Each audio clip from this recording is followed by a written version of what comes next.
Olá, boa tarde a todos. Aqui é o professor Murilo Pereira. Esta é uma aula aberta ao público que tem interesse em conteúdo científico. É uma das formas que eu tenho encontrado de apresentar o meu trabalho para pessoas que tenham interesse tanto em fazer a pós-graduação de nutrição e gastroenterologia ou o curso de modulação intestinal ou cursos livres que eu acabo de lançar um curso livre sobre uma imersão em intolerância à histamina. Então, se você tem interesse em cursos, coisas, a ideia é que você esteja nessas aulas abertas para que possa conhecer o meu trabalho, conhecer o trabalho das pessoas que eu confio. E hoje, uma delas é meu amigo Pedro Bastos. Posso chamar assim de um grande amigo, porque tenho ele como uma das 5 pessoas que eu ligo quando eu tenho problemas, então eu posso dizer que é um dos meus grandes amigos, que não está aqui de forma física próximo a mim, mas ele está a 1 segundo de uma mensagem. E ele responde sempre de forma muito rápida e sempre está disposto a auxiliar não só o Murilo, mas todos os alunos da pós de nutrição e gastroenterologia, os alunos da modulação intestinal, que tem uma aula extra dele lá de vitamina D. O Pedro, ele talvez não tenha a noção do que nós temos sobre ele, né? Porque acaba que a gente fica amigo e a gente perde a noção da magnitude. Mas o Pedro é um dos meus poucos, posso dizer que único, amigo que tem publicações em revistas de fator de impacto muito significativos, como a Nature. Então, o Pedro, que tem uma produção científica que valoriza a profissão nutrição, um colega de profissão que tem se engajado em produzir artigos científicos para que nós possamos ter cada vez mais argumentos para que nós possamos colocar em prática as estratégias para minimizar os danos causados pelos fatores ambientais, pelos fatores alimentares sobre a nossa saúde. E nesta última publicação, agora de 29 de maio de 2025, Dr. Pedro Bastos nos traz uma publicação, uma revisão de acesso livre, que eu terei aqui também o cuidado de compartilhar o link no chat com vocês, para que vocês tenham acesso à publicação na íntegra. E ele, então, nos traz sobre inflamação, depressão e exercício.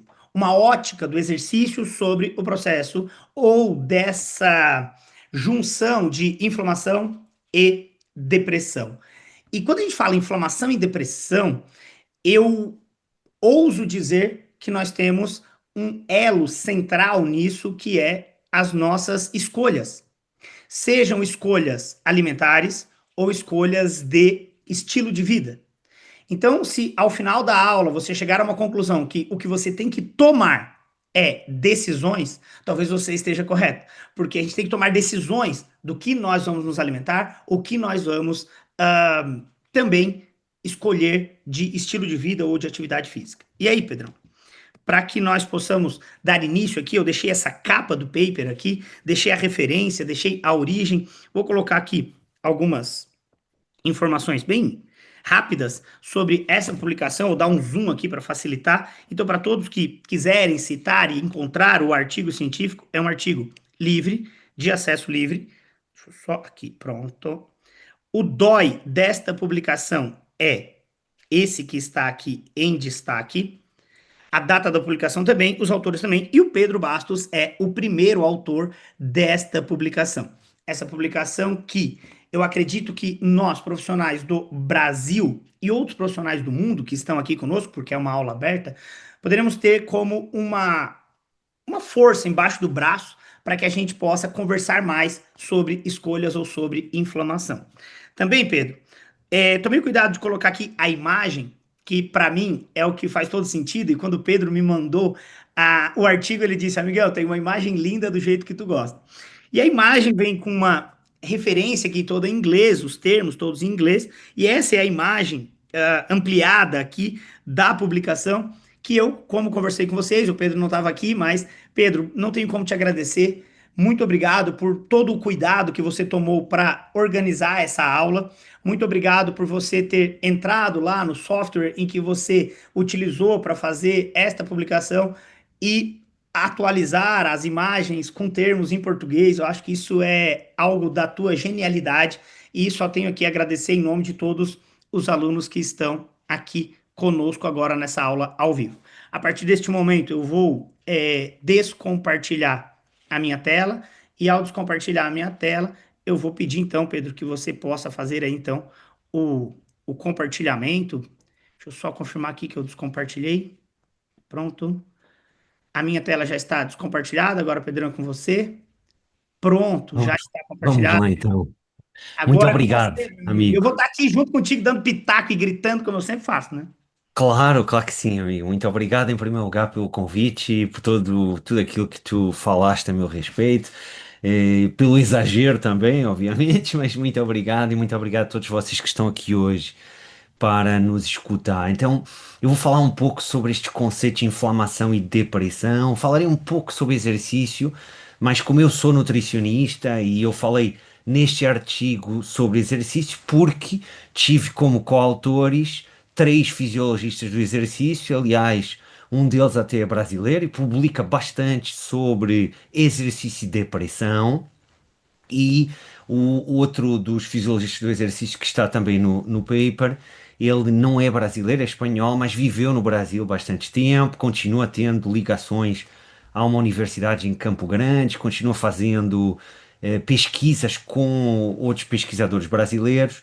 Então eu só participei neste artigo, vamos dizer assim, por causa do meu interesse. Eu não gosto muito de falar nisso, que acho que é um pouco exagero, e expertise, digamos assim, em inflamação, mas é um tema ao qual tenho me dedicado. Então, o autor sénior do artigo, Daniel Bulhosa, que é este espanhol que viveu no Brasil bastante tempo, que é um fisiologista do exercício que publica muito sobre exercício, e ele é que me convidou para participar no paper. E então eu escrevi, basicamente para resumir, quando nós fazemos uma publicação, os vários autores têm determinadas responsabilidades. Então a minha responsabilidade maior, vamos dizer assim, foi escrever toda a parte de inflamação e depois foi fazer a parte de edição final de inglês. E depois tive um colega que é o Fernando Mata, que é nutricionista, e além disso ele também tem uma graduação em biologia, além de ser graduado em nutrição. E o Fernando é que fez a imagem, eu só fiz uns pequenos ajustes, mas ele é que é o responsável.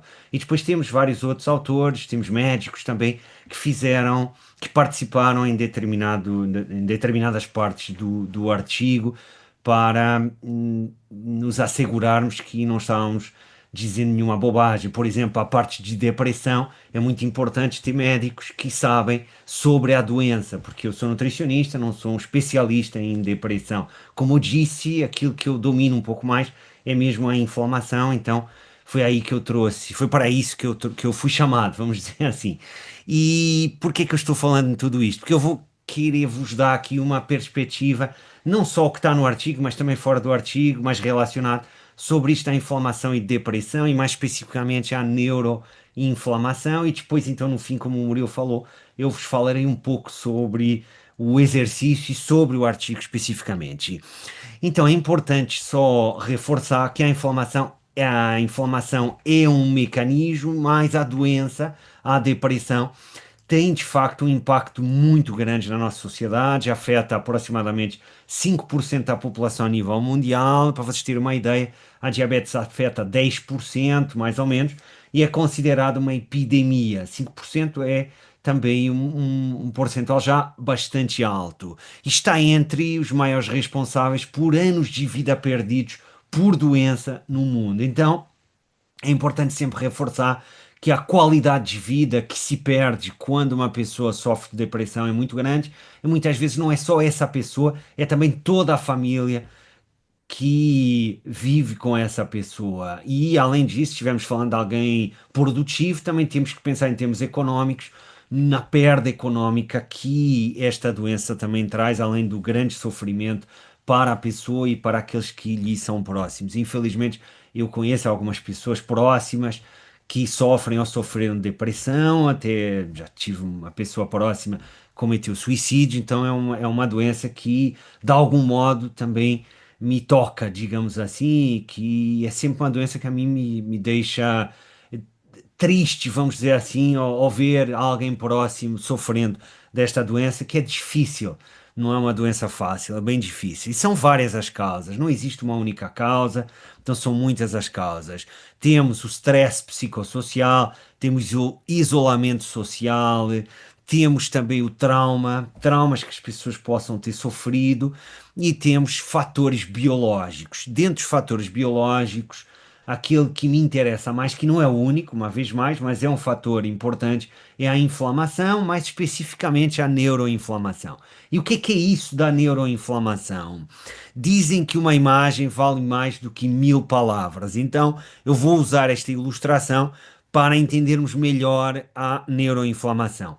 Na parte de cima da imagem, nós estamos vendo aqui, nesta parte de cima, estamos vendo aqui o lumen do capilar.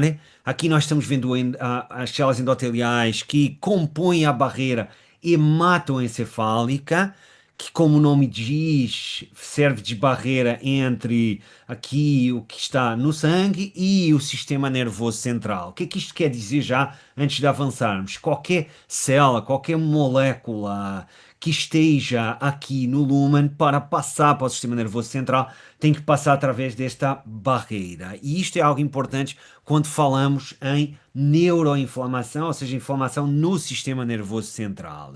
Agora, existem determinados fatores, vamos dar um exemplo de um que é muito conhecido, digamos assim, que é o trauma craniano. Alguém bate com a cabeça, por exemplo, sofre um acidente, só para darmos um exemplo clássico, temos a ativação de células que são células imunológicas residentes no sistema nervoso central, se chamam microglia, e temos outras células que não têm só essa função, mas também têm função de célula imunológica residente, que é o astrócito. Então, o astrócito também vai ser ativado. E quando estas células são ativadas, as mesmas respondem, começando a produzir várias moléculas pró-inflamatórias. Então, nós temos aqui uma inflamação localizada, conhecida por neuroinflamação. Entretanto, sabemos que a inflamação pode também vir da periferia. Então, na periferia, nós podemos ter vários estímulos inflamatórios, podemos ter o tabaco, podemos ter até a dieta, podemos ter o tecido adiposo, do qual surgem várias moléculas inflamatórias, podemos ter uma infecção, podemos ter a translocação desde o intestino de, por exemplo, endotoxinas, lipopolissacarídeos, ou seja, LPS, que vêm de bactérias gram-negativas que compõem a nossa microbiota, também podem passar para a circulação e ativar, todos estes estímulos podem ativar células imunológicas na periferia, como monócitos, neutrófilos, também podem ativar células dendríticas, que depois vão levar à ativação de outras células, levando então ao processo inflamatório. E então isto quer dizer que podemos ter inflamação central, neuroinflamação, e podemos ter inflamação na periferia. E tanto a inflamação periférica como a inflamação central, ou seja, no sistema nervoso central, vão ativar estas células endoteliais que compõem a barreira hematoencefálica. E isto vai fazer com que estas expressem, por exemplo, moléculas de adesão. Além disso, várias destas moléculas inflamatórias, mais especificamente citocinas, vão ativar células imunológicas na periferia, que estão no lúmen do capilar, como são, por exemplo, os neutrófilos e os monócitos, que agora vão começar, quando ativados, a expressar ligandos das moléculas de adesão. Como o nome indica, são moléculas que permitem a ligação, a união destas células à célula endotelial, neste caso através das moléculas de adesão. E o que poderá acontecer também é que, quando temos inflamação, podemos ter um aumento da permeabilidade da barreira hematoencefálica, o que permite que estas células possam entrar no sistema nervoso central. No caso do monócito, quando entra, se diferencia em macrófago, E agora, tanto o neutrófilo como o macrófago vão também produzir várias moléculas inflamatórias e vamos amplificar esta resposta neuroinflamatória. E isto pode ter várias consequências adversas, podendo inclusivamente perturbar a neurofisiologia normal e danificar neurônios, assim como outras células e outras estruturas do cérebro. E isso pode ter várias consequências significativas, uma delas pode ser a depressão. Além disto, gostaria de vos referir também que na periferia, a inflamação na periferia pode também levar a que tenhamos menos disponível o precursor do neurotransmissor importante na depressão, que é a serotonina. E o precursor é o aminoácido triptofano. Então, o triptofano, quando passa a barreira hematoencefálica, e nós podemos obter triptofano a partir da dieta, como acredito que vocês saibam bem, e esse triptofano, quando passa a barreira hematoencefálica, pode se converter numa molécula que podemos obter também na forma, por exemplo, de suplemento, que é o 5-hidroxitriptofano. E eu aqui agora não estou dizendo se seria ideal tomar triptofano ou 5-hidroxitriptofano ou não, estou simplesmente vos mostrando estas vias e sempre que possível fazendo aqui o link com o que é a nutrição e com o que são moléculas que vocês conhecem pelo fato de estarem disponíveis, por exemplo, na forma de suplemento. Então, este 5-hidroxitriptofano, depois, graças à ação da enzima descarboxilase, que usa a vitamina B6 como cofator, se converte em 5-hidroxitriptamina, conhecida como serotonina. Mas se tivermos inflamação na periferia, temos a ativação de uma enzima que é a endoleamina 2,3-dioxigenase, e essa ativação é mediada por citocinas como TNF-alfa e interferon-gama, e esta enzima o que vai fazer, para simplificarmos, é converter o triptofano numa outra molécula chamada quinurenina. E a quinurenina depois pode se converter em ácido quinolínico, e o ácido quinolínico é neurotóxico, por exemplo, pode causar citotoxicidade glutamatérgica, podendo contribuir também para a neuroinflamação de uma forma indireta e para o stress oxidativo e depois, a partir daí, para a neuroinflamação. Mas agora, só nos focando nisto, isto significa que vamos ter agora menos triptofano disponível, porque ele está sendo utilizado para produzir quinurenina por causa do processo inflamatório, então vamos ter menos disponível para produzir serotonina.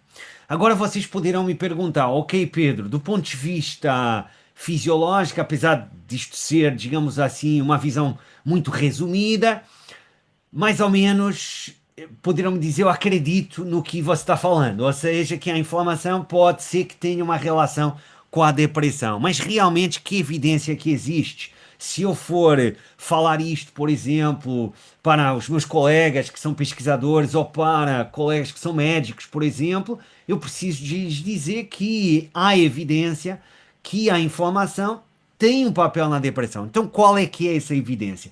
Temos vários tipos de evidência. Aqui vou esquecer os estudos em animais, porque muitos daqueles mecanismos vêm exatamente desses estudos em animais, e vou-vos trazer estudos em humanos. Primeiro temos estudos observacionais, mostrando que pacientes com doenças autoimunes, que são doenças caracterizadas por inflamação sistémica crónica, têm maior prevalência de depressão.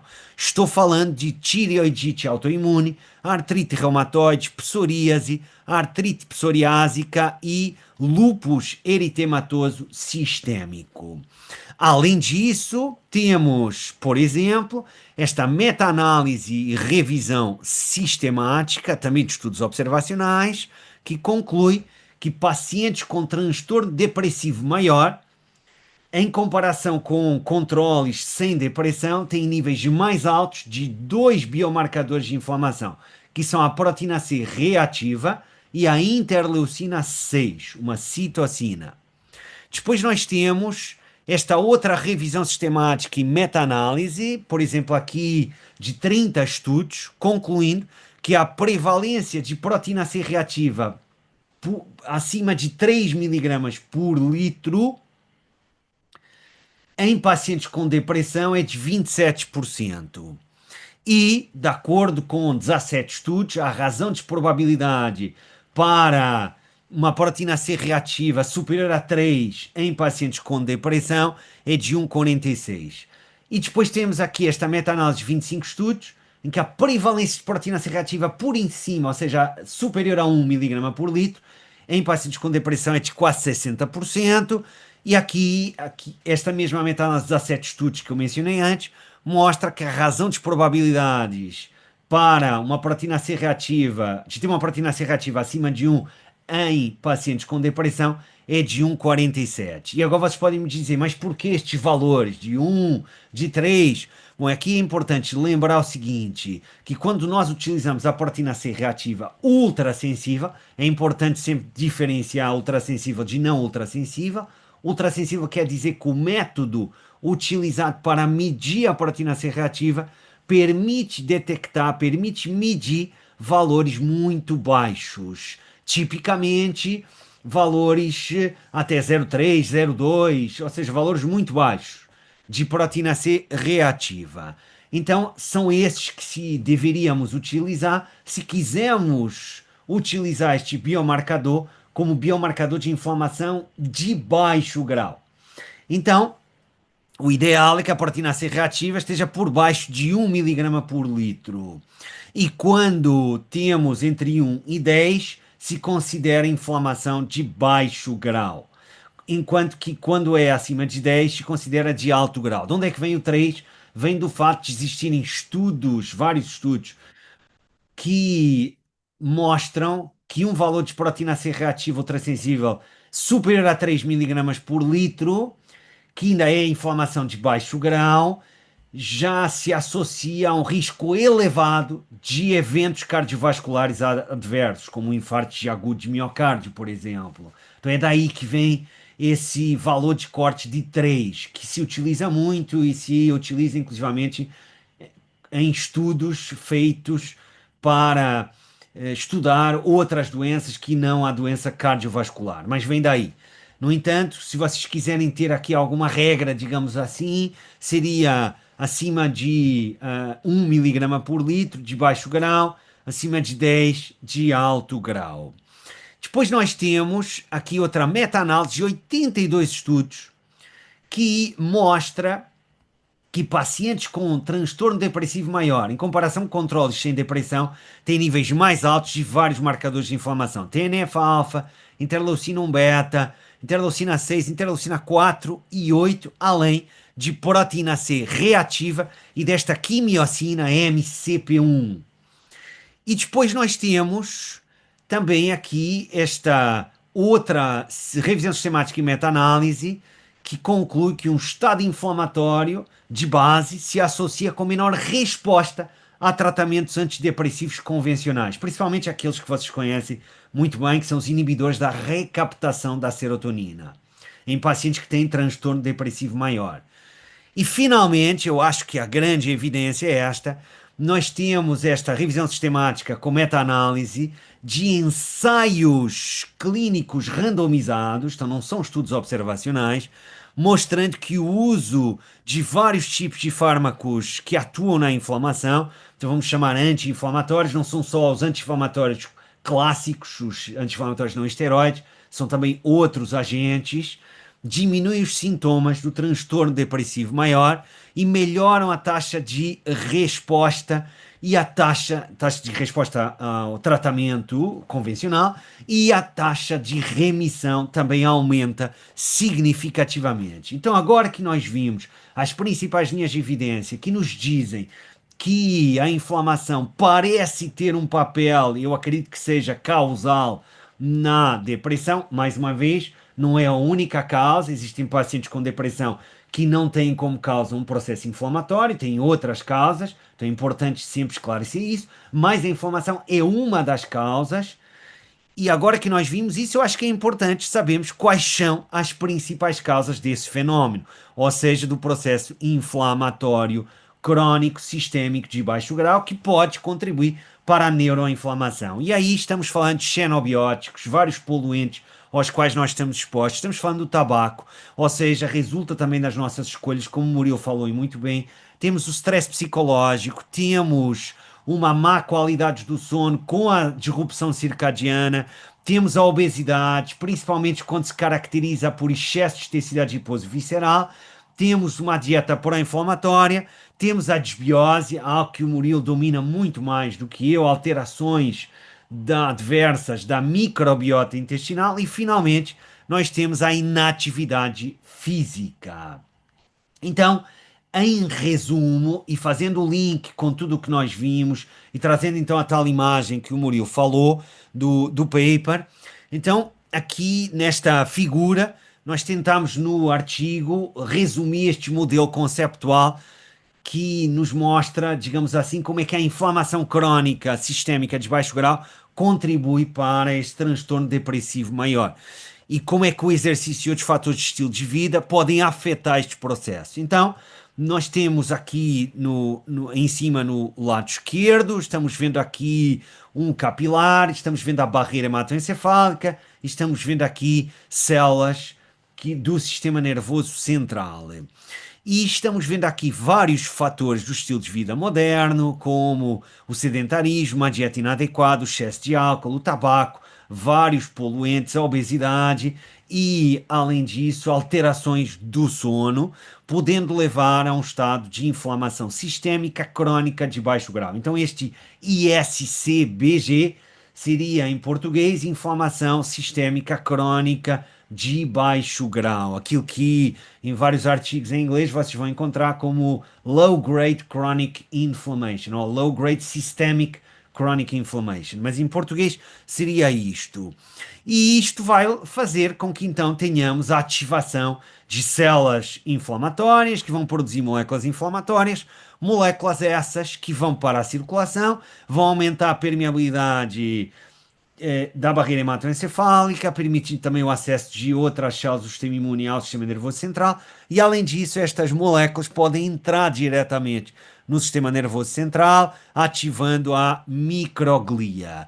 Então, esta ativação da microglia vai fazer com que tenhamos, por parte da microglia, por exemplo, a ativação de fatores de transcrição, isto é um nível um pouco mais molecular, que nós não vimos, de fatores de transcrição, como é o caso de um, que é o fator nuclear KB, NF-κB, e isto vai fazer com que tenhamos agora, porque este fator de transcrição o que faz é se unir a uma região promotora de genes em células do sistema imune e também microglia e aumentar a expressão desses genes. Genes esses que levam à produção de várias proteínas inflamatórias, como estas citocinas, interleucina 1 beta, interleucina 6, TNF-alfa. E isto vai fazer com que a atividade daquela enzima que nós vimos, a endoleamina deoxigenase, aumente. E isto vai fazer com que tenhamos maior conversão do triptofano em quinurenina, como vimos. E então vamos ter menos triptofano disponível para produzir serotonina. Por outro lado, sabemos que esta quinurenina vai poder se converter em um metabólito que é o ácido quinolínico. E isto pode contribuir para a excitotoxicidade glutamatérgica. Temos disfunção também de sinalização da serotonina, porque temos menos serotonina. E temos também neuroinflamação. Então, tudo isto pode contribuir para a depressão. Por outro lado, a ativação do NF-κB junto com o estresse pode levar a que tenhamos uma maior ativação do eixo hipotálamo-pituitária-adrenal. Temos maior secreção de glucocorticoides, como é o caso, não só, mas como é o caso do cortisol, e isto pode temos maior então, secreção de glucocorticoides, cortisol e outros glucocorticoides, e tudo isto também pode contribuir para a depressão. Agora vamos ao lado direito. A exposição solar adequada, nunca excessiva, permite síntese de vitamina D, permite a regulação dos ritmos circadianos e tem outros efeitos também a nível imunológico e também no humor. junto com interação social, junto com exposição a espaços naturais, passar mais tempo nos chamados espaços verdes, um sono adequado, meditação, controle do estresse, exercício físico e uma dieta adequada podem levar a uma redução deste estado de inflamação crónico sistémico de baixo grau. E o exercício físico, além disto, se olharmos, por exemplo, para o músculo e olharmos novamente aqui para o sistema nervoso central, sabemos que do músculo podem vir várias moléculas que passam para a circulação. Essas moléculas são chamadas de miocinas ou mioquinas, ou de exercinas ou exerquinas. Eu gosto mais do termo exerquinas porque são aquelas moléculas que nós produzimos quando fazemos exercício. Então, se não fizermos exercício, não as vamos produzir em quantidades significativas. Enquanto que se nós estivermos falando de miocinas ou mioquinas, nós podemos estar falando de moléculas que produzimos independentemente da contração muscular. Então, por isso eu prefiro muito mais este termo, até porque convida muito mais as pessoas a fazerem exercício físico e não pensarem só em algo que hoje está muito na moda, que é ter mais massa muscular, como se isso fosse a solução. Se não houver realmente a prática de exercício, não é só ter mais massa muscular que vai ter este efeito. Muito bem. Além disto, nós temos também a produção por parte do músculo, principalmente quando fazemos o treino aeróbio, o treino de endurance, do PGC1-alfa, que vem do inglês Peroxisome Proliferator Activator Receptor Gamma Coactivator 1 alpha, que é basicamente uma proteína ativada pelo exercício, que não é um fator de transcrição, é, vamos dizer assim, um auxiliar, vamos chamar assim, de fatores de transcrição, mas que basicamente estimula a biogênese mitocondrial e aumenta a capacidade antioxidante celular. E, além disso, favorece, junto com as exerquinas, ações neuroprotetoras, levando a um aumento deste BDNF, então este Brain Derived Neurotrophic Factor, este fator neurotrófico derivado, eh, peço desculpa que eu ia espirrar. Então, temos este BDNF, que é um fator neurotrófico que nós vamos produzir quando fazemos também mais exercício. E isto é, em parte sinalizado pelo PGC1-alfa e pelas exerquinas. E este, estamos falando então de um aumento ao nível neuronal, glial e também endotelial. E isto tem, obviamente, vários efeitos benéficos que afetam também positivamente pacientes com depressão. Por outro lado, além disto, nós vamos ter então como resultado o aumento da neurogênese, da sinaptogênese, da angiogênese e da arborização dendrítica. Tudo isto é fundamental para termos saúde neuronal. Mas, além disto, o PGC1-alfa, como eu disse, aumenta a nossa capacidade antioxidante endógena, diminuindo então ou neutralizando espécies reativas de oxigênio, os ROS, Reactive Oxygen Species em inglês, e isto vai ter um efeito também na inflamação. Então, nós vamos ter uma diminuição de moléculas inflamatórias, o que vai fazer com que tenhamos menor atividade da IDO, menos triptofano sendo convertido em quinurenina, menos conversão da quinurenina em ácido quinolínico e dessa forma menos citotoxicidade glutamatérgica e vamos ter, por isso, menos neuroinflamação e vamos ter uma maior produção de serotonina. Então, em resumo, juntamente com a diminuição dos níveis de glucocorticoides, ou seja, menos stress, em resumo, o exercício físico, junto com alterações do estilo de vida, tem efeitos significativos também na depressão, em parte porque afeta a inflamação. E agora que nós vimos isto, qualquer pergunta que tenham, ou então talvez o Murilo queira dizer algumas coisas, estou totalmente aberto para tentar o mais possível responder. Obrigado. Pedro, espetacular, espetacular, ó. Espetacular, incrível, incrível, incrível. Quero ratificar aqui a importância desta aula. É uma aula garantindo o compromisso com a atualização, uma publicação de 2025. Acho que mais do que isso é uma explicação com uma base científica robusta para as alegações, né, de meta-análise, de estudos importantíssimos. Então, Pedro, incrível, cara. Muito obrigado, muito obrigado, muito obrigado mesmo. É, é sempre um grande privilégio tê-lo conosco, não só na pós-graduação, no curso de modulação, que você é nossa presença sempre confirmada no encontro presencial que acontece aqui em Brasília. Esse ano será dia 20, 21 e 22 de novembro. Uma data aí bem próximo da sua defesa de doutorado. E aí vamos ainda alinhar a sua vinda, mas espero que com fé em Deus dê tudo certo.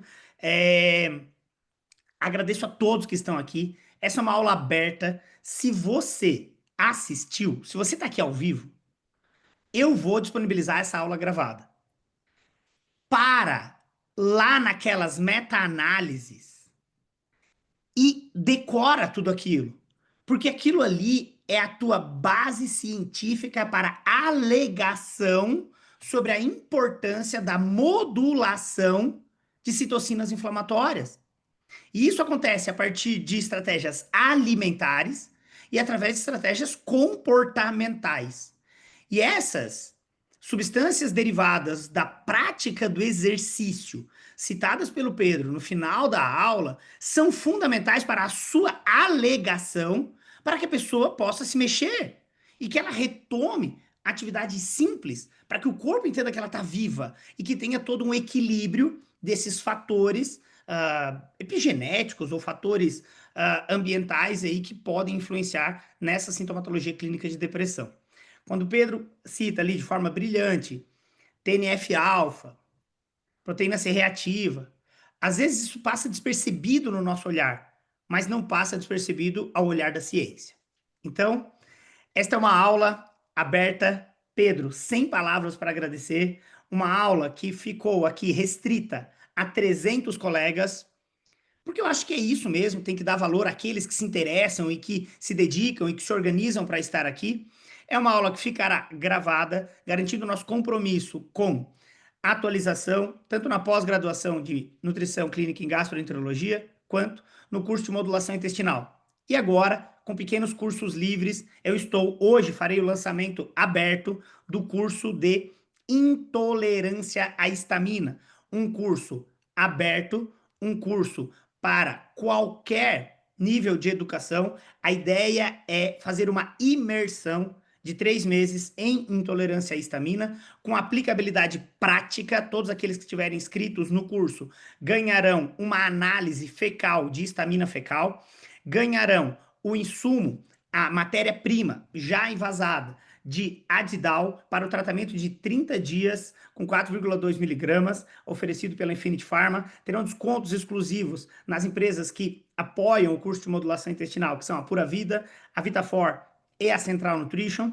Além disso, terão um benefício junto à Bioma Hub com 50% do valor se tiver interesse em fazer o painel genético de microbioma para saber da capacidade de expressão enzimática da enzima histidina descarboxilase na amostra de fezes. Então, é um teste bem, hoje, digamos que de precisão, e só nisso aí já dá um benefício de mais de R$ 1.000 nesse exame, além de ter o exame gratuito de estamina fecal e além de ter na sua casa também um estamino, que é a pelúcia que representa tudo isso, e a gente vai, claro, conversar muito sobre isso no curso. E então, deixo aqui meu convite para essas abordagens. Eu deixei bem claro que lá no início o propósito dessas aulas era sim também divulgar a nossa forma de trabalho, e agradeço Pedro aqui pela sua brilhante aula, deixando aí minuciosamente detalhada todas as abordagens do paper, com citações de artigos que estão citados lá no paper, que estão referenciados no paper, e não tem como agradecer essa animação que você fez de toda a imagem que dá notoriedade aí ao paper, para que a gente pudesse tê-la aqui em português, bonitinha, com todas as explicações. Pedro, muito obrigado. Eu sei que aí já são 16 horas. Obrigado. Deixo aqui para palavras finais, para que você possa deixar suas redes sociais e também tudo que você quiser aqui para todos que estão conosco. Muito obrigado, amigo. Foi um grande prazer. E sei que este ano vai ser um ano duro, está sendo um ano duro para mim, mas vou ao seu evento, aí não vou faltar, vou estar no teu evento e vai ser, para mim vai ser ótimo também, porque vai servir depois do evento para poder ter uns dias de descanso com os amigos, que eu estou precisando disso, está sendo um ano duro. E a única coisa que realmente está fazendo com que eu não entre num estado mais down, digamos assim, em parte é mesmo o exercício físico. Eu estou tentando, desde o ano passado, que eu estou tentando incluir com muita regularidade, estou tentando não falhar. Eu, por exemplo, este final de semana estive num congresso na Turquia, mas fui à academia lá do hotel duas vezes, então estou tentando e isso realmente ajuda. Posso dizer por experiência própria que ajuda, mesmo não sendo eu profissional do exercício, eu cada vez valorizo mais esse papel. É isso, então. Pedro, muito obrigado. Muito obrigado a todos que estiveram aqui. Aqueles que tiverem interesse no curso de estamina, o link é bit.ly